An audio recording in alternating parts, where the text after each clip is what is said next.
Everybody. Hello, Gail. Hi, Lisa. Good to Lovely to see lovely to all of see you. everybody again. We were just discussing how it's so convenient now to wait. Like you don't have to be here because you can watch it on the rerun on the Atlanta Harp Center website. But we're very glad to have you here because I always feel like the energy is very different when you're live. I feel that when I'm involved with something that's live as well. So we have two, as Robin said, we were a little late coming in because are having so much fun talking to Jaymee and Sunita.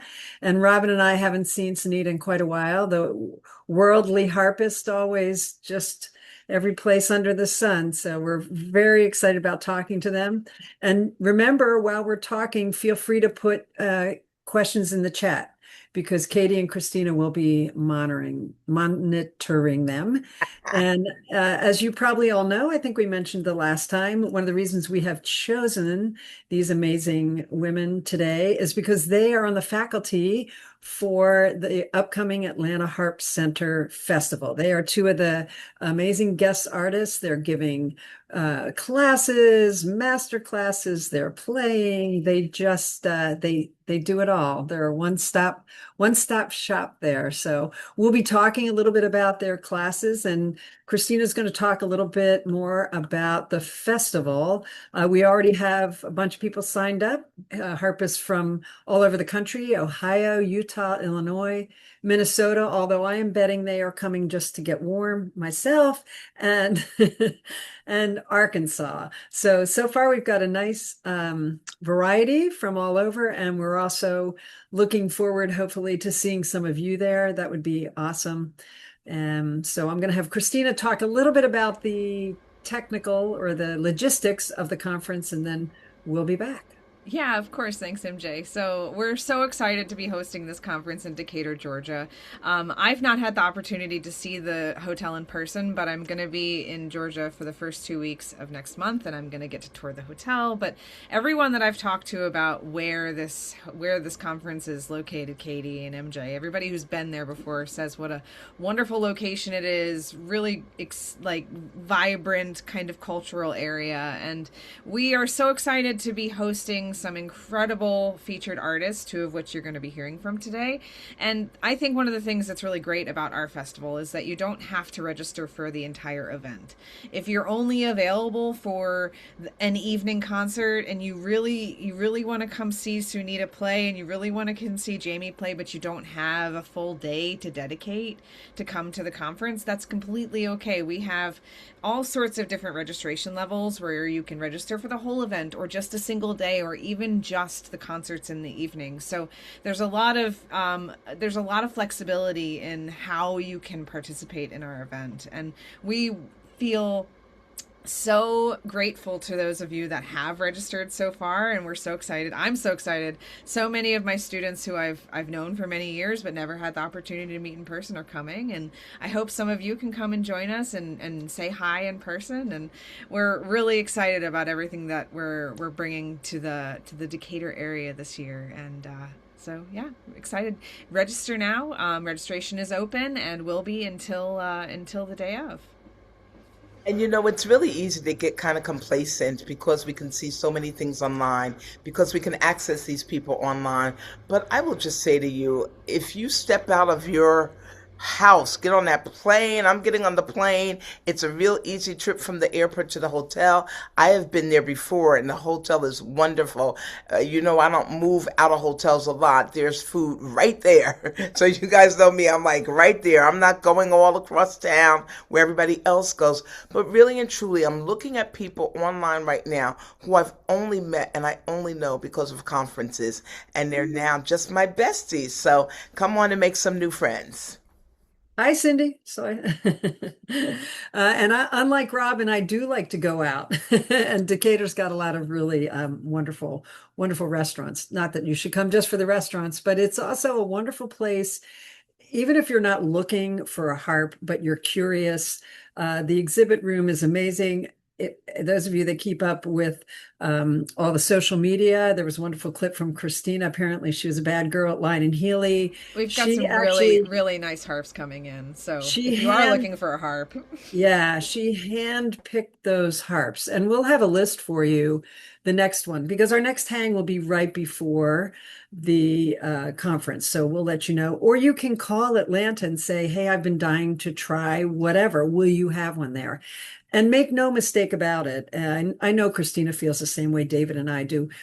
People that come, feel free to try these harps. Nobody, yeah, it doesn't mean, oh, I'm taking up their time, I have to buy one.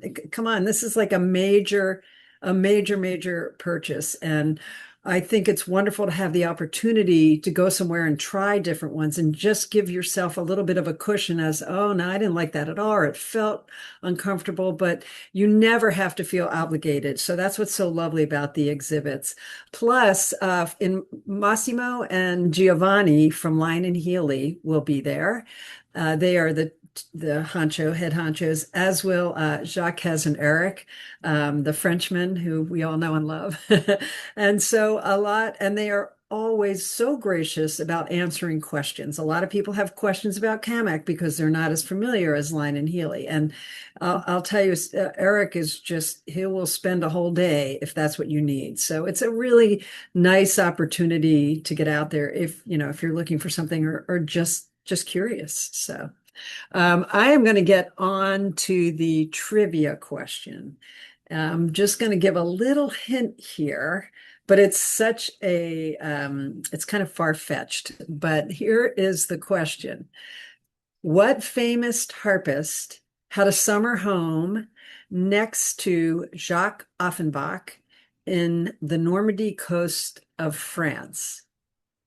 Okay, I'm going to say that one more time. What famous harpist had a summer home next to Jacques Offenbach in Normandy coast? Obviously, that would be France. Not that there's more than one French harpist, but that sort of ties in with something today. So put that in the chat, and the first person to get it in the chat wins.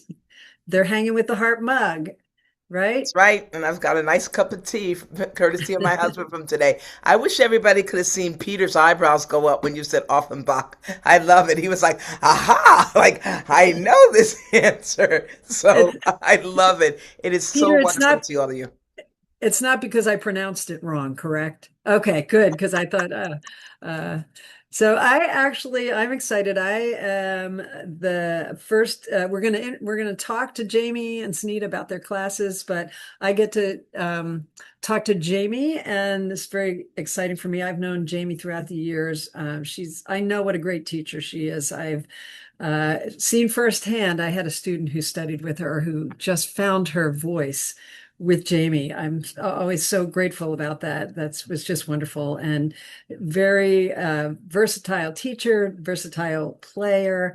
And I'm going to start, Jaymee, with kind of might be considered a boring question, but it never is in the harp world, I feel. Sure. My question is, and we didn't ask them beforehand, so I always like to hear, how did you start the harp stories? So what's yours? Okay. So, first I have to say I grew up in a musical family. So the question wasn't, are you going to play an instrument? It was, what one or ones will you choose? So I chose piano first. But my mom always wanted me to play the harp. And I also just really reacted every time I heard the harp in, anything Hollywood or, whatnot. And so fast forward a bit, the summer that I was in third grade, my parents borrowed a harp from a family friend and put it beside the Christmas tree. And it was a troubadour. I think it was a troubadour one. And the rest was history. That's great. Everybody has a story. I don't think it's just like I started the harp, for sure. I want to ask you, what was the inspiration that made you realize that you wanted to make teaching an essential part of your career? Okay. This is another really interesting one. So I think from a pretty young age, I knew that I really wanted to teach at a college level, partially because my older siblings, my siblings are all 13 and 14 years older than me. So when I was in kindergarten, they were going to college. And I just thought college was the coolest thing ever. But really, truly, what transformed and really convinced me that I wanted to teach, believe it or not, was when I took a gap year between my freshman and sophomore year of college. I decided to take a year off. I wasn't sure what I was going to do. And I went up to northern Minnesota and guided canoe trips. And I discovered two really important things. One, I really loved teaching. I just loved teaching things that I was passionate about. And two, I was really miserable without the harp. So that it just made all the sense in the world.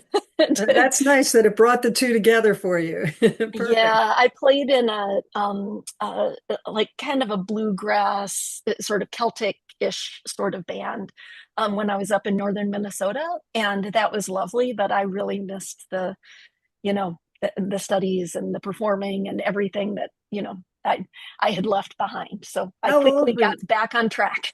And how old were you? What gap? Like what So year? it was between my freshman and sophomore year of college. So I was 20 at Wow, that that time. was a brave move for somebody in a perform. Yeah, no, I think that was really brave. Well, Yeah. somehow between your incredible performing career, which you can read about online on the bios, and your teaching career, you managed to write not one, but two books on today's. I see that Darhan got that question. Yes, she was the harpist. She managed to write two books on Henriette. Is it Henrietta? Henriette? Henriette. Henriette Henriette. Renier. So Mhm. I just wanted you to tell us a little bit about that process and, just talk about the books for a little bit here. Sure, sure. So, I'm going to back up for a second because probably the first question is why this obsession with Henriette Renier? And truthfully, I have to blame my first teacher, Anna Voorhees, because I remember when I was starting off the harp, she would always show me the different Renier exercises. She talked about Renier all the time, and I remember the day I said, "So tell me about him. Tell me what he was like." And she Ah, said, "Oh, no, no, it was a she, and she, transcended, all the stereotypes at that time." And I became really just fascinated by her. So, fast forward, and of course, the obsession kind of never stopped. And incidentally, my whole lineage is it all drove right to Renier. So Anna Voorhees studied with Anna Voorhees studied with Carol McLaughlin, excuse me. Carol McLaughlin studied with Suzanne McDonald studied with Renier, and they were all my teachers except for Renier. so you're the So great granddaughter. yes, exactly. And so when I went to study with Suzanne McDonald, I couldn't get enough. And I always noticed this real reverence that she had whenever she spoke about Renier. She kind of like held her breath a little bit. And I recognized there was something spiritual there, really. And so it was natural to decide to do my dissertation on Renier. And also it was a way of preserving some of McDonald's memories, Ah, which I'm really glad now that we did. So the short story, though, is that in order to do my dissertation, I needed to have access to a book that had only been published in French first. And so the Odette de Montesquieu, the one that is titled The Legend of Henriette Renier, is actually the translation of a book. And it was a lot of work to get it translated because we didn't have AI yet. And so that became one of the big resources for my dissertation. So then fast forward, my dissertation was finished and a lot of people asked to have access to it. And it's not easy for everybody to access dissertations. So I really republished that, corrected some things, added to it, updated the complete works list along with composition dates. And then that became the second book that I published, which is wow. One Stone to the Building. And And shortly, just oh, how sorry. short is she? No, I'm sorry. I mean, I knew she was tiny. How short was she? She was, I think, 5'8" two, Yeah, maybe, something. if even. I know that especially when you look at like pictures of Mildred Dilling, she's always kind of looking down on on Renier. It's amazing she can play that repertoire. And I have to say, I also loved the fact that you arranged her contemplation for ensemble, because I felt like that's Jaymee has an arrangement for 4 harps from intermediate to advanced, but it's very playable if you've been playing for a while. And it's a brilliant way to introduce and inspire Renier's masterpieces for students who are not quite ready to play the solo. But let's get on to your classes, because we could talk to you all day for sure. I will be at this year, since Christina is in charge. I'm actually going to the conference. I will be in the front row for the advanced pedaling without the panic, because this is something all pedal harpists, regardless of level, can learn from, and it's better to learn early. I get very frustrated as a teacher when students come to me that have no coaching. Like they're like, "What do you mean? How do I change my pedal?" So, talk for a few minutes about that. Yeah, Class, yeah. just a So super fast. So I'll share this in the actual presentation, but I was talking with my fiance about this, and he always kind of spouts to everybody, 7 pedals, 3 positions per pedals, 47 strings. And I said, okay, I'm going to actually do the math on this. So I went into Chat GPT. I was like, how many distinct pedal combinations are there? The answer, 2,187. So, and if you divide that then, and kind of figure out what the chances are, multiply it by the number of notes in a piece, you have a 99.995% chance of hitting the wrong pedal at the wrong time. Great. So I'll share the rest of the math with you. But yes, it's actually been something that when I work with my students at the University of North Texas, it is one of the first things, like you mentioned, MJ, it's one of the first things that I dig in on, because they can be doing everything right here and everything wrong with the feet, and it'll sound just awful if the timing is off or if they're not efficient.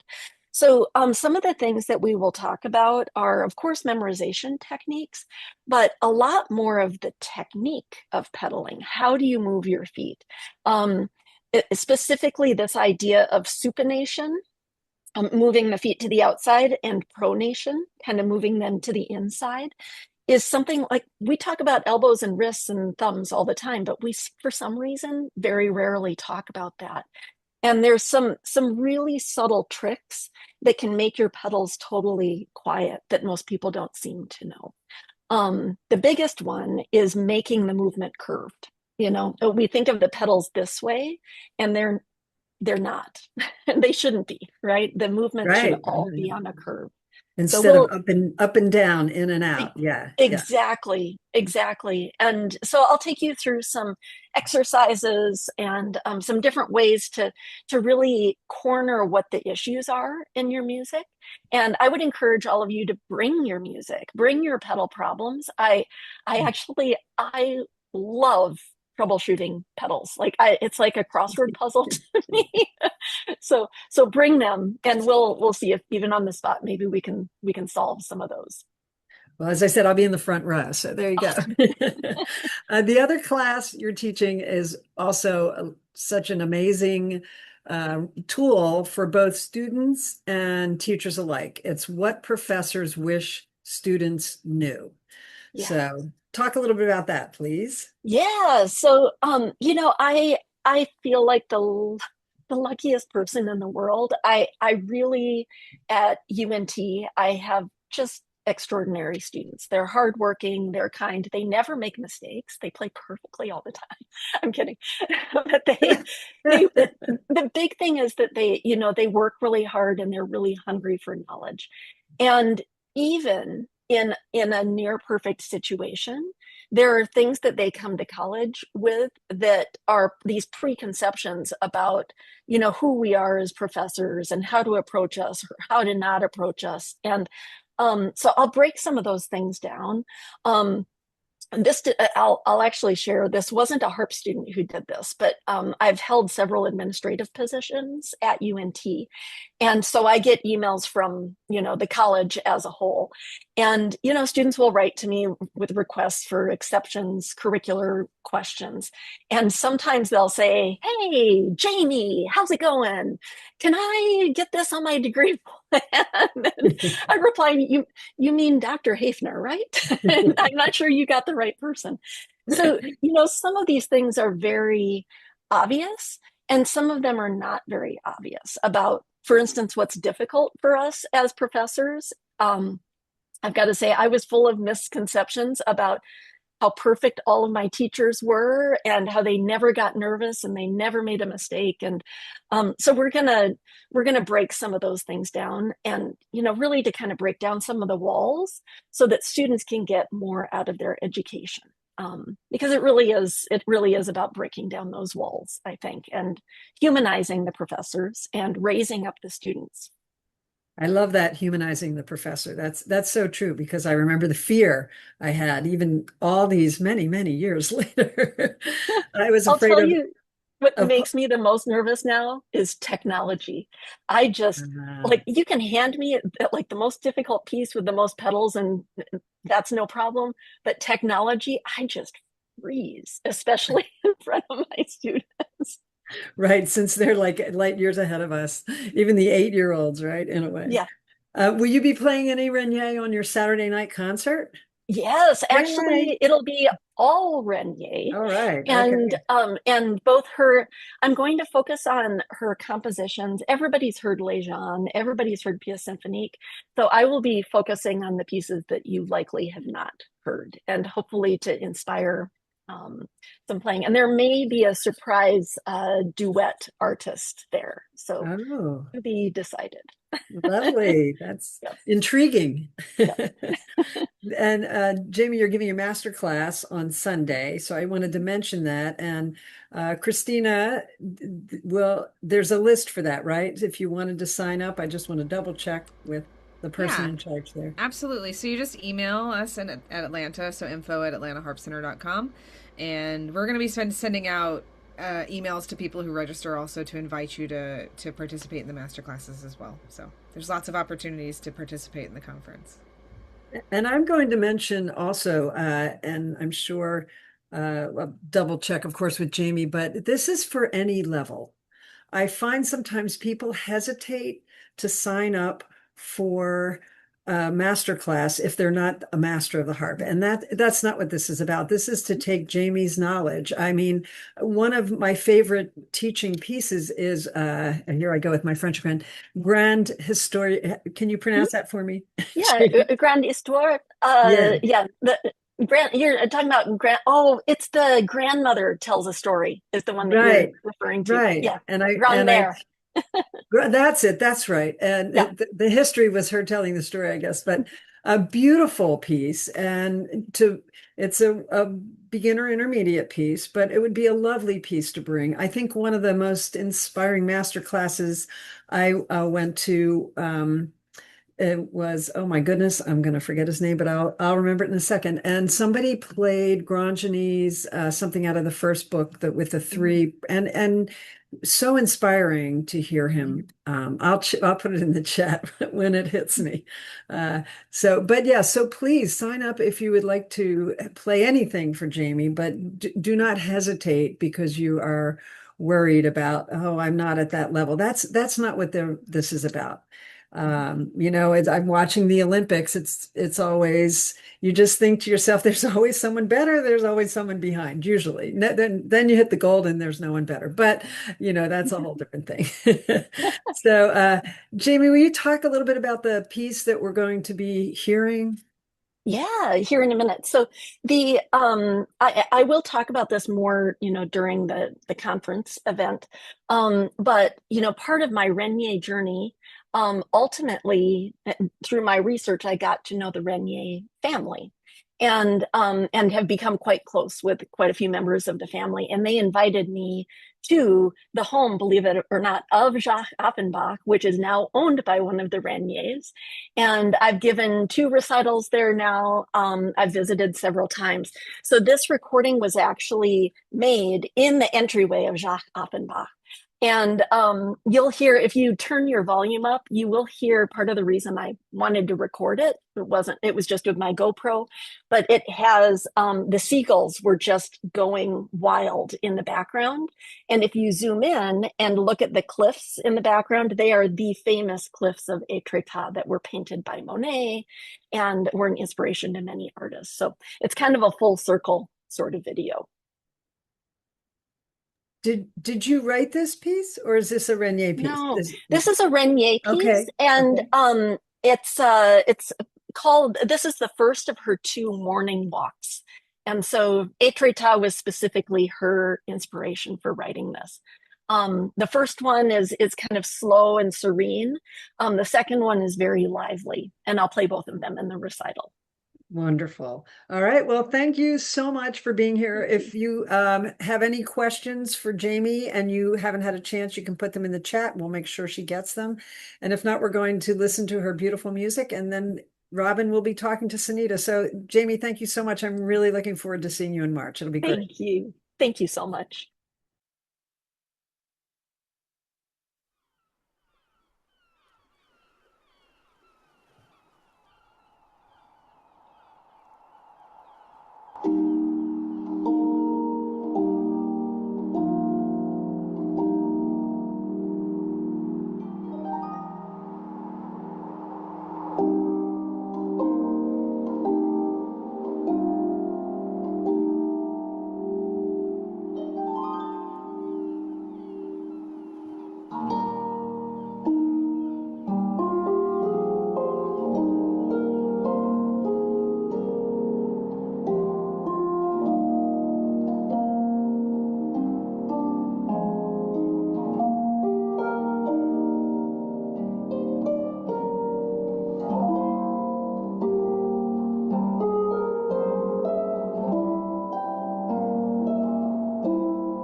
That was lovely. We're getting lots of claps. Thank you so much for sharing that, Jaymee. And did Thank you say you. that's one of the pieces you'll be playing on set? Oh, I can't wait. I'll It bring them. is. And I have to give a shout out. Emmanuel Cesar graciously lent me his harp when I was there because I don't own a harp in France. And so, so it was one of the red Salzados that Oh, was awesome. recorded. Oh, great. Well, we'll see you next month. Yes, thank And you. before I hand it over, thank you so much to Robin and Sunita. I just want to mention the harpist that was giving that master class, Sivan Megan. And he was teaching just one of those little preludes, and it was awesome. I learned a lot. So, as I said, don't hesitate to sign up, and see you soon. All right, Robin. That was so, so beautiful. And I am excited because now I get to talk with Sunita, and I really, really am very not just excited to talk to her. You guys know how I feel about bios and repeating bios. Don't do it. You can read, I hope, and if you can't, go back to school. Sunita is from Minnesota. I'm sorry, MJ. There you go. You got it. Sunita is from Minnesota, but she's in Shetland. And so that we can get to know all our presenters in a different way, this is all kind of different things. And kind of like Let's Make a Deal always says, tell the audience 3 things that you think they should know about yourself.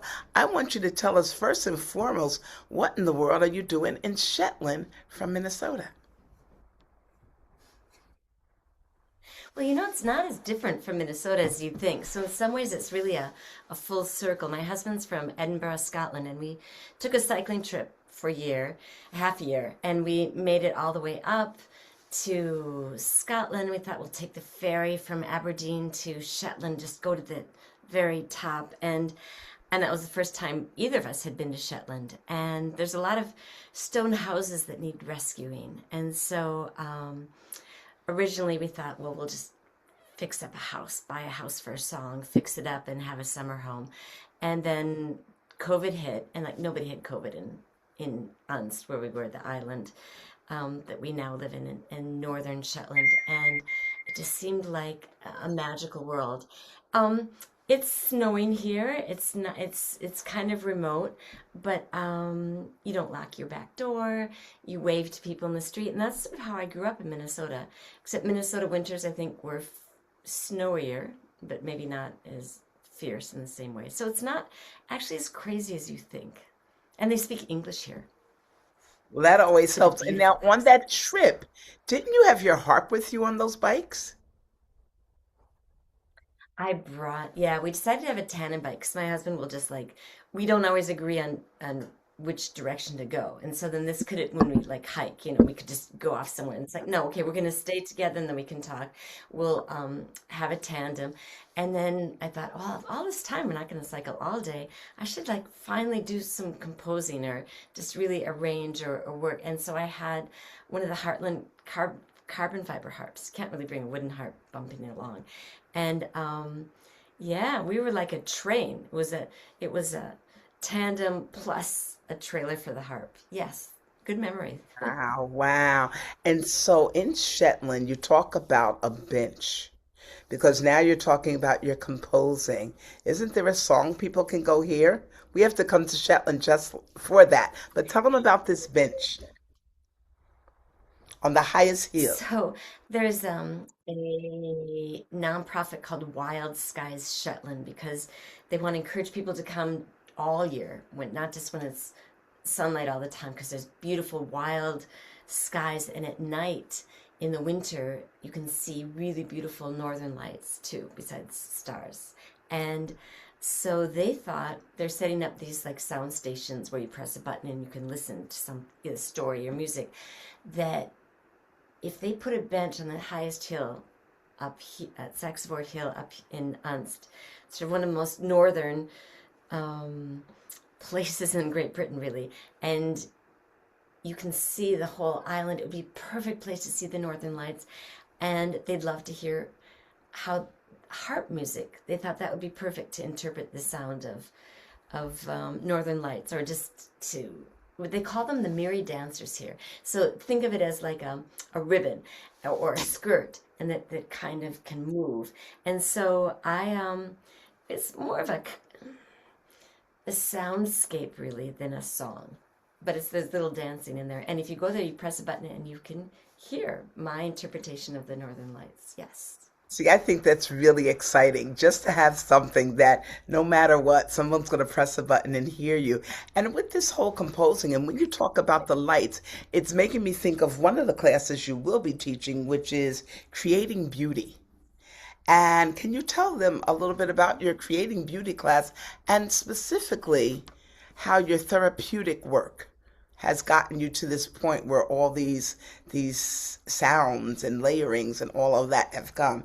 In fact, well, more than a decade as a therapeutic harpist, you talk about being able to create instant beauty. Can you talk a little about that class? Yeah, which is sort of an empowering thing, I think. So I start with in the class having your levers set in a way that's more than just the regular pentatonic that most people do with the lever harp. And Frank Volz has this setting in his one of his books, Sparklers, I guess. But I learned this from a harpist, and as just a few years ago as an adult, like, wow, you can really make this glissando sound great. It's empowering just to sit behind a harp and have it sound beautiful. So I worked in a children's hospital, and I'd have like a little harpsichord, but it was full levers, so we could set it for this beautiful sound. And they feel like, wow, I can't really do anything. How am I going to play? And you just, strum. It's already set for that. And then you can create instant beauty. And I'm thinking, why are we starting with things that sound so awkward or not beautiful? Why don't we just start with beauty? And what does beauty really mean? How do you phrase? What are the concepts of how you think about music instead of just catching the notes? Because adults tend to get very tight because they're so happy they caught the right strings. But what is it then? So we set it for this kind of scale that everything will sound right, and then we work on phrasing and lift and breath. And then I teach them a skill. I did a lot of improvisation over a descending bass line as a therapeutic harpist, and I'll show them my tricks for that. So it's for therapeutic harpists, but also everyone should feel empowered to just sit down and create instant beauty. It's empowering. And I love when you say it's for therapeutic harpists. I can think of some wedding harpists that would love a new bass line and some stuff to do over top of it when the bride is like fainting in the back and not coming in. So I think it's a class for any and everyone. Now, with all this, you've got over 15 publications of books and things that you have written, and the thing that I love the most, and I want you to tell people how to do it because I don't know. I get emails from you when you're doing your solstice and you're doing your concerts. Sunita does a lot of concerts online. What do people do? What can they do to make sure they get all those invitations I always tend to get about your beautiful concerts? Because you're playing all over the place. To get on my mailing list. And so you can go to my website, and then you can also just go to YouTube and just like search under my name. But I have done all kinds of projects that I think I wouldn't have done if it was just waiting for a concert venue. So there's a Viking longhouse replica that I've done some concerts in, and I'm actually hosting a harpist coming up in April for that, and kind of cool venue. But also out in nature in different areas in Unst, and sort of bring people to show them what I'm up to and who am I working with, and share this. So yeah, my website. Well, and also, hammers.uk, our, the our name of little our house elf that we're fixing up. Our little elf Katie has already put Yeah. into the chat, so people can click on your link and find you there. I just really love always getting these invitations, and when you go, it just makes for such a beautiful afternoon hearing her, and she's right, and seeing her in all these different remote places. So another class you're teaching is the art of the arpeggio. Now, if you didn't write the description, I'm sorry, but when I was reading it, the thing that caught my eye was where you say deepening the harmonic imagination. And as I'm reading down, then something was even more important to me when you say you're going to show us how to abandon the safety of the root chord. Because isn't that where we get trapped? Can you talk about that? So yeah, I think it's not, we'll do work with just 3-finger arpeggios and also with 4-finger arpeggios, and we get really comfortable in just a couple ways of holding our hand. And then it's really hard to change that if we're just reading from a lead sheet or looking for arrangements. And I think it's not that much harder. It's almost, I have a few books that I'll hopefully have out within a year or so, that start people off reaching for the suspended chord or adding the ninth. You'll learn what all these things are, and it's not so hard, but it changes everything. And I think we think that by doing something over and over and again, then we'll get so much better. But you actually need to keep expanding and trying and experimenting. And I'll show you my favorite ways of creating phrases and tweaking arpeggios to make them sound really glorious. Any preview free tip right now for people about how to make these arpeggios sound even? So I don't want them to sound even, actually. Ah, They okay. sound Here we even too go. We're often. loving that. We need to shape. We need to maybe start a little bit slower and then give warmth or squeeze in the middle and then lift on the top. Think of things as multi-dimensional and not like just a metronome. If you're going to create a phrase, an arpeggio going somewhere, where are we going and what are we shaping and how are we twisting and how are we lifting? Thinking much bigger than fingers on strings. So you see everybody with all our one Iana, two Ianas. I love this because as you guys are seeing and hearing from our two presenters, even right now, you can come to this conference and get so much of everything and every type and every style. And that is really, really important. I think just even in the nature of playing and creating and doing all of that. So on your island, what is the most unusual thing that no one would guess that you do? Because we're trying to Well, that get I'm to an know you right now.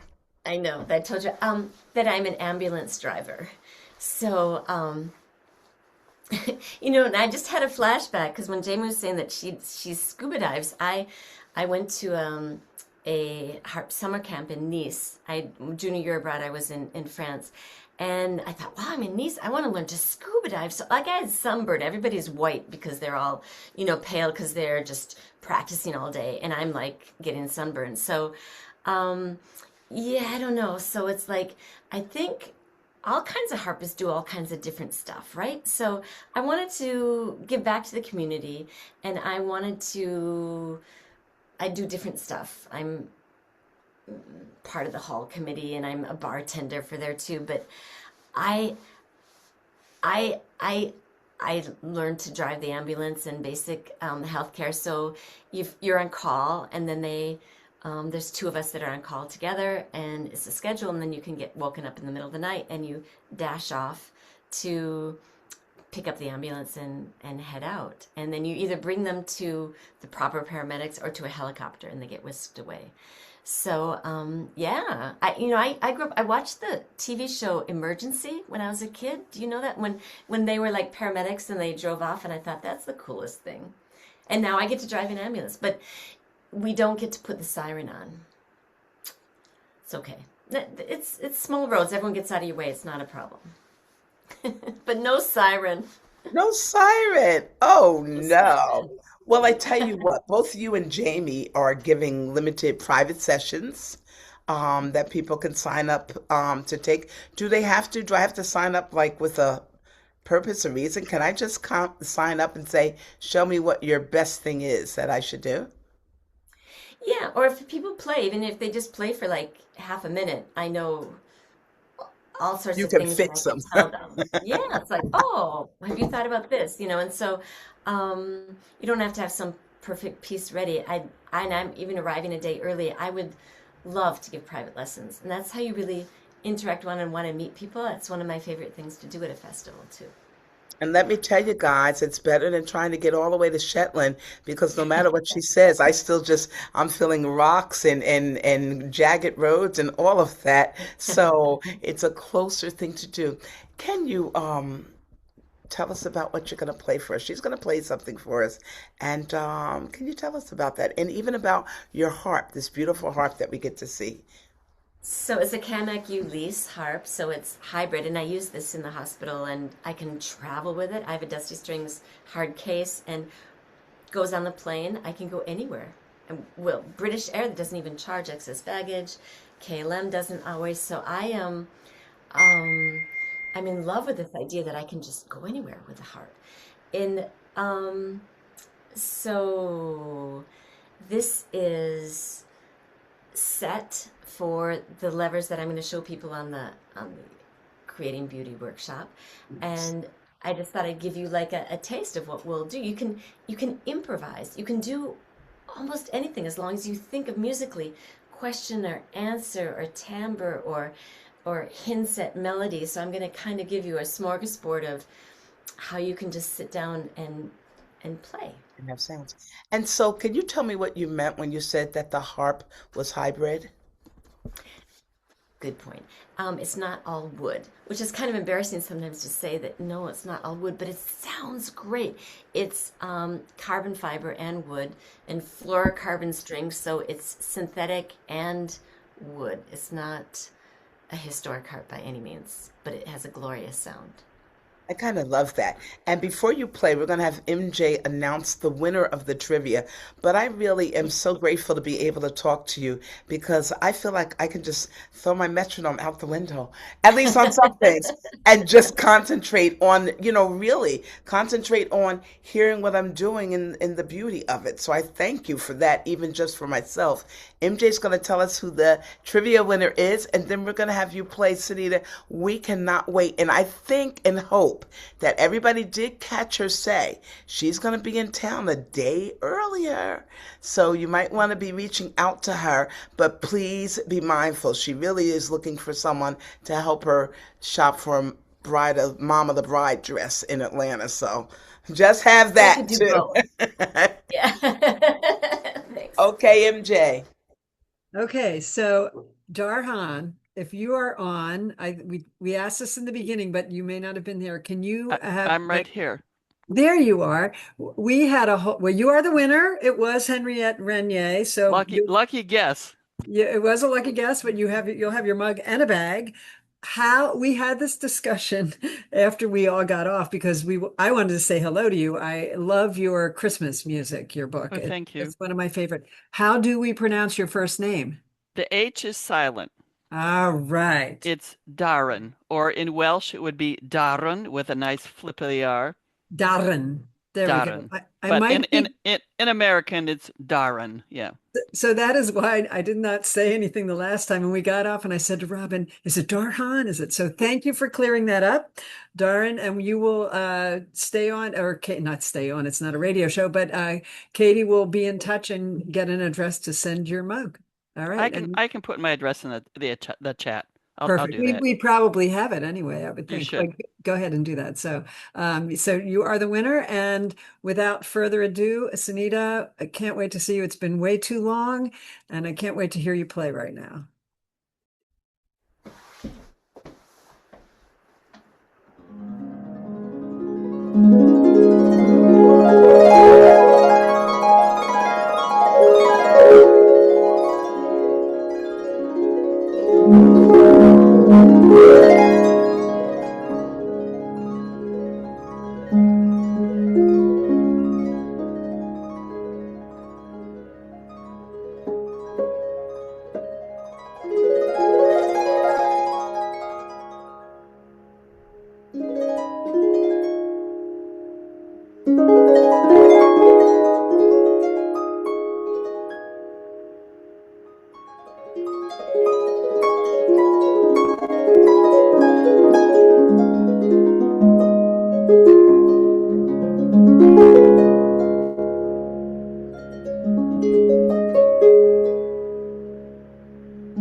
Thank you so, so much. Everybody, sign up for the festival. We want to see you there in person. Thanks for putting your faces on here. That was absolutely beautiful. And we'll see you guys next time.